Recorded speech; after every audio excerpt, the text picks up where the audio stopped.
I'm the sheriff for the weekend, pal. There's so many worlds to visit. There's so many characters to introduce. It really is an exciting challenge to continue to grow the world, bring in more characters, and continue to tell great stories. It's deeper than I thought it would be, and it's so much fun. We've got the first movie under our belt, and that gave us an opportunity to get to know each other. And now it starts to feel like family. Road trip, whoop whoop! The first movie was me and Sonic, or me and a tennis ball. This time around, I get to act with more humans, which is kind of nice. They've got a life-sized model in the scene. We'll do a take with that model, and then it's pretty much like an orange ball that they put right there where his eyes would be. Make sure the eye line to the tennis ball is here and not here, but also use your imagination to be free enough to respond to what Ben might do 6 months down the line. I make this look good. James has such a great sense of performing with characters that don't exist. You have to have such a great imagination. As a performer, he just knows how to do it and do it great. Jeff is an incredible director, and he loves this story and wants to protect it and wants to see us have as much fun as possible. He comes from a very similar background to myself and to Ben Schwartz in that we got deep into these franchises. Jeff understands things about Sonic that really only the fans can relate to. Jeff Fowler is one of the calmest directors I have ever worked with. He's doing such a huge movie with so many moving parts. He's like the steady ship among everything. Hey, go right. We got a code mustache. And his calm makes us calm and more confident. You never worry that we're going to miss something or not have something. He's thought about it. Jeff sets a great tone on these movies, which is, hey, there's no egos here. It's a kid's movie, but it's also, let's make it fun for the adults. You show up on set, and I'm energized by it. He just really rose to the occasion. I'm thrilled to be working with him. He's the best. Ben and I started at the Upright Citizens Brigade Theater together when we were really young, and we were in a comedy group together for a long time called Hot Sauce. Whoops. I don't know if we ever thought this would be the franchise we would do together, but I'm certainly happy that it is. Sonic is such an optimistic, positive spirit, and that's Ben. Please, hold your applause. Any hour of the day, if I reach out to him and say, oh, you know, we're working on this scene, we'd love to try a new take, he'll jump on his iPhone and send us a temp. Yes! He's just so committed to the character. It's been nice to be up here in Vancouver because I've gotten to hang out with James Marsden and form a friendship there. I think James didn't want me to be in Hawaii because if there was a chance that both of us would have our shirt off, it would just be embarrassing for him. So it was like, let's keep Pally out of the beach. And I was like, understood. James is hilarious on and off set, and Tika is just the kindest, smartest, nicest individual, and so to spend more time with them was a delight. Tika's like a sister to me now. She likes to kind of knock me down a couple of pegs on the ladder, and then so I take my swings. We never take anything too seriously. Being on screen with Tika is incredible, and the second film allows us to deepen our relationship, and you really get to see sort of sisterhood, and she's up for anything. He's ruining my wedding! Natasha's so much fun to play with. It's a blast, because it's hard not to go to Natasha's energy level when you're acting with her. Every take, she just found a different interpretation of whatever that moment was. That's called talent, when you give yourself no boundaries, and you're willing to fail. And in being willing to fail, there's these gems of success. Put a ring on it! I'm a huge fan of Shamar. I think his humor is underrated, and he got the joke of what we were trying to do in this movie.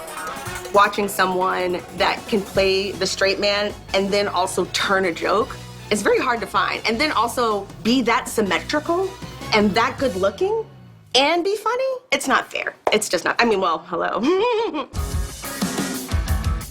It was fun to do something a little outside the norm that people have seen me do. And honestly, it makes me want to do more. Being an action hero is a lot of fun. But then coming out here and goofing and setting up jokes in the fantastical world of Sonic is a lot of fun too. Did you miss me? Working with Jim Carrey is a dream come true since I was a little kid. He was my idol. So much of his work is so classic and legendary that it's like seeped into my own vocabulary. And there will be times where I'm talking to him and I realize I'm actually like doing an impersonation of him to him. And he must love that. He really just knows how to get under the hood of the character. And we're just always talking through and pitching ideas. It's incredible to have someone that's that invested in the character and who's working so hard to deliver the best version. Every day is a pinch myself day. Jim has been and continues to be so gracious, so lovely. Down low, Too slow. Robotnik is fairly abusive, but Lee is a really good dance partner. He's up for almost anything. In fact, I can't really remember anything I've ever said to him like, why don't we do this, that he hasn't at least tried it. Very good, Stone. It's tough to be, pulled around by your jaw, but he's fantastic. Zip it! I'm sorry, you're making me nervous. You're making me nervous! You're the one with robot hands! Adam is hilarious. The dude is so good with improv. We'll do it scripted the first couple takes, and then I'll just cut him loose and say, just run wild. King Kong ain't got nothing on me! Lee has not offered to make me any lattes, even though I remind him every day that I'm number 4 on the call sheet. It's like it still doesn't register with him. Every time I go out to do another film, it's like being in the carnival. You're out in a different place every time, and you've got a whole new group of people that you get to know. These people are like becoming my family. It's a really good group of solid people who like to laugh, who like to be silly and stupid, and it's a dream job. It really is. Pitiful. Sonic, meet Knuckles. He's got these huge hands. He's a brawler. He can punch, he can fight, and he is like the ultimate match for Sonic. Too easy. Knuckles is quite a big character in the Sonic landscape, in the Sonic universe. Where Sonic's fast, Knuckles is strong, and we're gonna have a lot of fun with that within the action of this movie. I am an echidna. Trained since birth in all forms of lethal combat. Destined to restore honor to my tribe. And willing to destroy anything that gets in my way. Welcome to the team. I have decent knuckles, but I don't have knuckles like Knuckles.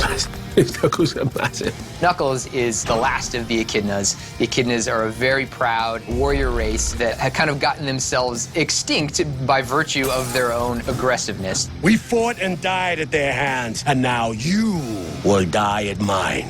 And because he's the last of his kind, he really has this deep sense of honor. Why don't you stand still and die with honor? Traditionally, in the video games, he is the protector of the Master Emerald. And the Master Emerald is such a holy grail in the Sonic universe. At last, the Master Emerald. He's not a warm and fuzzy guy. He's straight to the point and means business. He doesn't really understand emotion, just understands brute force. When he hears about the power of Knuckles, it's a daunting task to dominate this character, but that's what he must do. He must use Knuckles' power to his own gains. You think these machines are a match for me? I will shatter them like the bones from a fallen... Oh, they are stairs. Knuckles is a reasonable person. He's a ruffian. He's a warrior. I think we lost him. Tiny magic hedgehog destroyed. When we meet him, he's gonna come to our world as the first real character who has comparable abilities to Sonic. Do I look like I need your power? He's gonna be a villain that Sonic faces off against, who really can handle Sonic's powers like no one before. These sequences feel like these big, huge, blockbuster type action sequences. But then countered with the comedy that people get from Sonic, and now we have Tails and Knuckles. It feels like it's all been leading to this build. What is going on? Robotnik's back? And who is Clifford the Big Red Rage Monster? Knuckles comes into this movie. So you understand that Sonic is going to need to grow a little as a hero. It's important to have new characters to help your characters develop and to test them. You're unskilled, untrained, and unworthy. Sonic and Knuckles have very different powers, which allows for great battles. And we have a battle scene in the third act of this movie between the two of them, wherein they're in the labyrinth and they have this huge fight towards the end. And I think it's one of the show-stopping, iconic pieces of this movie. I don't want to fight you, but you're not giving me much choice. Let's do this. Right from the start, we just knew that Knuckles' voice was going to need something very different from Sonic. Ben is so incredible. He's got such great energy with his delivery. Wow. So for Knuckles, he's just a much stronger, more brutish, Deceiver! more formidable character. We needed a voice that had that same weight and that really added that gravitas to it. It is my destiny to do what my ancestors could not, to restore the ultimate power to the home of my people. It's really exciting for us to have somebody of his talent playing the role of Knuckles to bring the strength the heart. We make our stand here, on the field of battle. There's a lot of opportunity for jokes and for humor there, and Idris just had a blast playing with that and really making it his own. Just chilling, watching TV. Dot, dot, dot, dot, dot, dot, dot, dot, dot. He's got such great instincts as an actor, and it's really elevated Knuckles' performance across the board. The voice of Knuckles was a bit of a journey, trying to understand what does this character sound like? Is he American? Is he English? Is he tribal? What was great is that we had a chance to just explore different sound sonics, no pun, but just explore different places my voice could go. Once Sonic sort of pulls the emotional layers back from Knuckles, we're going to realize that he's just like Sonic. He's just another character who needs someone. Sonic, I have just been told they have sprinkles. Ice cream and sprinkles? This is your new destiny. We're able to stage action that's so cool and so extraordinary. Really also to just make Knuckles a fully dimensional character, make him relatable, make him emotional, because ultimately we really want all of these little CG characters to really be alive. Would I play Knuckles again? Absolutely. I'm glad to say that I think we're going to do that.